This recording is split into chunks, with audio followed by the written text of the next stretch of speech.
Assalamualaikum warahmatullahi wabarakatuh. Kembali lagi di channel Pejuang P3K. Sebelum menonton, jangan lupa subscribe, share, like, dan komen ya. Langsung saja kita simak videonya.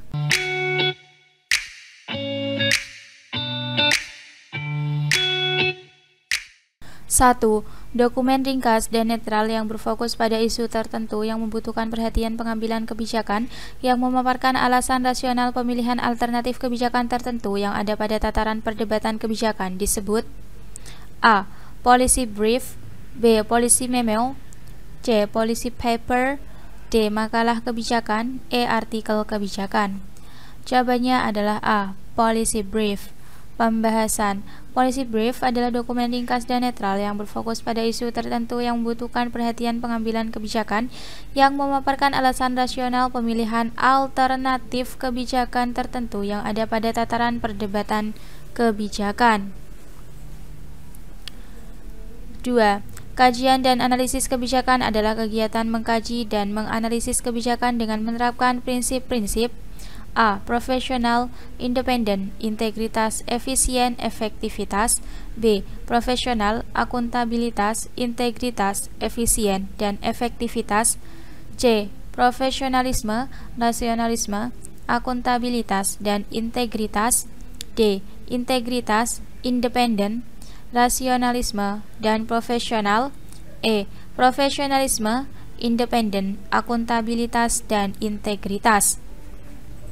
Jawabannya adalah B. Profesional, akuntabilitas, integritas, efisien, dan efektivitas. Pembahasan. Kajian analisis kebijakan adalah kegiatan mengkaji dan menganalisis kebijakan dengan menerapkan prinsip-prinsip 1. Profesional, 2. Akuntabilitas, 3. Integritas, 4. Efisien, 5. Efektivitas. 3. Tim penilai angka kredit jabatan fungsional analis kebijakan adalah tim yang bertugas untuk A. Melakukan pembinaan analisis kebijakan, B. Menilai prestasi kerja dan menentukan angka kredit, C. Melakukan evaluasi kinerja analis kebijakan, D. Menyeleksi calon ASN analis kebijakan, E. Menilai evaluasi kinerja analis kebijakan. Jawabannya adalah B. Menilai prestasi kerja dan menentukan angka kredit. Pembahasan. Tim penilai angka kredit jabatan fungsional analis kebijakan adalah tim yang bertugas untuk menilai prestasi kerja dan menentukan angka kredit. 4. Unsur kegiatan jabatan fungsional analis kebijakan terdiri dari unsur utama dan unsur penunjang yang termasuk unsur utama adalah kecuali A. Pendidikan, B. Kajian dan analis kebijakan, C. Pengembangan profesi, D. Mengajar atau melatih pada diklat kebijakan, E. Mengembangkan analis kebijakan. Jawabannya adalah D. Mengajar atau melatih pada diklat kebijakan. Pembahasan.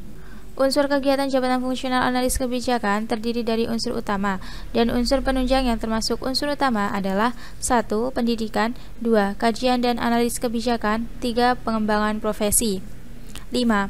Kegiatan unsur utama dalam analis kebijakan adalah kajian dan analis kebijakan terdiri dari berbagai kegiatan di bawah ini kecuali A. Melakukan riset dan analisis kebijakan, B. Memberikan rekomendasi kebijakan, C. Melakukan komunikasi, koordinasi, advokasi, konsultasi, dan negosiasi kebijakan, D. Mengembangkan buku pedoman tentang kebijakan, E. Melakukan riset, komunikasi, konsultasi kebijakan. Jawabannya adalah D. Mengembangkan buku pedoman tentang kebijakan. Pembahasan. Kegiatan unsur utama dalam analis kebijakan adalah kajian dan analis kebijakan terdiri dari berbagai kegiatan di bawah ini. 1. Melakukan riset dan analisis kebijakan, 2. Memberikan rekomendasi kebijakan, 3. Melakukan komunikasi, koordinasi, advokasi, konsultasi, dan negosiasi kebijakan. 6. Kapan analis kebijakan menyusun sasaran kerja pegawai atau SKP yang akan dilaksanakan dalam 1 tahun berjalan? A. Pada akhir tahun, B. Pada awal bulan, C. Pada pertengahan tahun, D. Tiap 3 bulan, E. Tiap 2 bulan. Jawabannya adalah B. Pada awal tahun. Pembahasan. Analis kebijakan menyusun sasaran kerja pegawai atau SKP yang akan dilaksanakan dalam 1 tahun berjalan setiap awal bulan. 7. Berapa angka kredit yang didapat apabila seorang analis kebijakan membuat ringkasan kebijakan? A. 4, B. 5, C. 10, D. 15, E. 20. Jawabannya adalah C. 10. Pembahasan. Angka kredit yang didapat apabila seorang analis kebijakan membuat ringkasan kebijakan adalah 10. 8. Berapakah angka kredit yang didapat apabila seorang analis kebijakan membuat policy paper? A. 10, B. 15, C. 20, D. 25, E. 25. Jawabannya adalah B. 15. Pembahasan. Angka kredit yang didapat apabila seorang analis kebijakan membuat policy paper adalah 15. 9. Berapakah angka kredit yang didapat apabila seorang analis kebijakan membuat telaah unstaff? A.